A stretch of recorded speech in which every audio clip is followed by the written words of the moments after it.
আসি নাই, এই লড়াই আমরা জেতার জন্য এসেছি। কারণ এখানে জনগণের ভোটে আমি সরাসরি নির্বাচিত হয়েছি, মানুষের গণতান্ত্রিক অধিকার রক্ষার জন্য আমরা লড়াই করছি।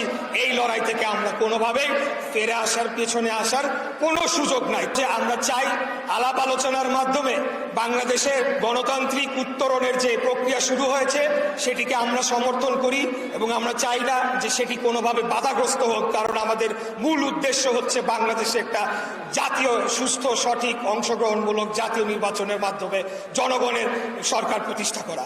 কিন্তু এই যে আমার যে ঢাকা দক্ষিণ সিটি কর্পোরেশনের যে রায় এবং সেটিকে যে কার্যকর পূর্ণাঙ্গভাবে কার্যকর করার জন্য যে বাধাগ্রস্ত করা হচ্ছে, এটার বিরুদ্ধে আমাদের যে আন্দোলন রয়েছে সেটি অবশ্যই অবশ্যই চলমান থাকবে।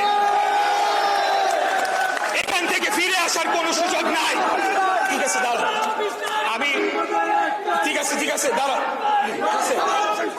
আমরা বারে বারে বিভিন্নভাবে সরকারের সাথে যোগাযোগ করেছি, বিভিন্নভাবে আন্দোলন করেছি, আপনাদের মিডিয়ার ভাইদের মাধ্যমে আমরা বক্তব্য রেখেছি, কিন্তু কোনোভাবেই সরকারকে কেন জানি বোঝানো যাচ্ছে না যে এই লড়াই আমরা হারার জন্য আসি নাই, এই লড়াই আমরা জেতার জন্য এসেছি। কারণ এখানে জনগণের ভোটে আমি সরাসরি নির্বাচিত হয়েছি, মানুষের গণতান্ত্রিক অধিকার রক্ষার জন্য আমরা লড়াই করছি।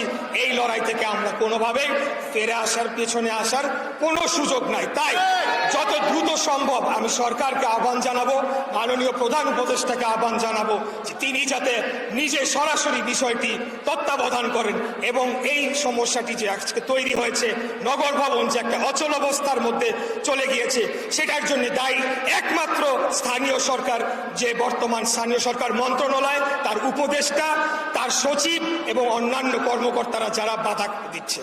তা আমি বলবো যে আমরা আইনের প্রতি শ্রদ্ধাশীল, আমরা নিয়মতান্ত্রিক রাষ্ট্র পরিচালনায় বিশ্বাস করি। তাই আমরা গণতান্ত্রিক উপায়ে আমরা শান্তিপূর্ণ অবস্থান কর্মসূচির মাধ্যমে আমরা এটা সুরাহা করতে চাচ্ছি। কিন্তু আমরা চাই না জনগণের আর ভোগান্তি দীর্ঘায়িত হোক, আমাদেরকে বারে বারে এখানে এসে আন্দোলন করতে হোক, মিডিয়ার ভাই আপনাদেরকে বারে বারে ডেকে আনতে হোক, এই একই বিষয় বারে বারে আপনাদেরকে ব্রিফিং করতে হোক। তাই আমি সরকারকে বলবো, এখানে আপনারা যদি মনে করে থাকেন যে দেখি না কি হয়, ওরা কয়দিন করে এমনি এমনি আন্দোলন থেমে যাবে, তাহলে আপনারা বোকার স্বর্গে বাস করছেন, অত্যন্ত ভুল জায়গায় আপনারা রয়েছেন। আমি আবারও আপনাদেরকে বিনীতভাবে অনুরোধ জানাবো যে নগরবাসীর দুর্ভোগের কথা চিন্তা করে হলেও আপনারা দ্রুততম সময়ে এটা সুরাহা করেন। আমরাও চাই এটার একটা সুরাহা করে একটা যৌক্তিক পরিণতি এটার। এখন যেভাবে রয়েছে, যে অবস্থায় রয়েছে, এই অবস্থা থেকে আসলে কোনোভাবে আমরা ফেরত যাওয়ার কোনো পর্যায়ে নেই, কোনোভাবে আন্দোলন থামানোর কোনো সুযোগ নেই। আমরা আজকে নতুন করে আন্দোলন বিরতিহীনভাবে আমরা অবস্থান কর্মসূচির ঘোষণা দিচ্ছি। নগর ভবনে আমরা জনগণকে নিয়ে অবস্থান করব। আজকে প্রথম দিন, আপনারা জানেন যে ঐতিহাসিক বৈঠক হয়েছে, ছুটির পরে প্রথম কার্যদিবস, তাই আমরা বেশি লোক সমাগম করে এখানে একটা এটা করতে চাই নাই। আমরা চেয়েছি যে সরকারের প্রতি আমরা আহ্বান জানাতে চাই যে আপনারা আদালতের, সর্বোচ্চ আদালতের, নির্বাচন কমিশনের এবং জনগণের রায়কে আপনারা সেটাকে কার্যকর করুন। এটা কি ধরনের উদাহরণ আপনারা রেখে যাচ্ছেন? এটা তো আপনাদের জন্য কি কোনো ভালো কোনো উদাহরণ হচ্ছে কিনা?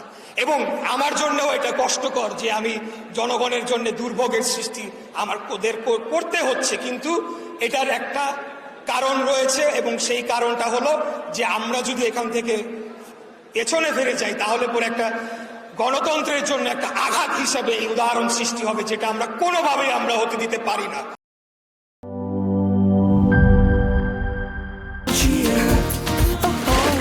চিল হবে রিফ্রেশিং মুডে, চিয়ার আপ, চলো উড়াই খুশি।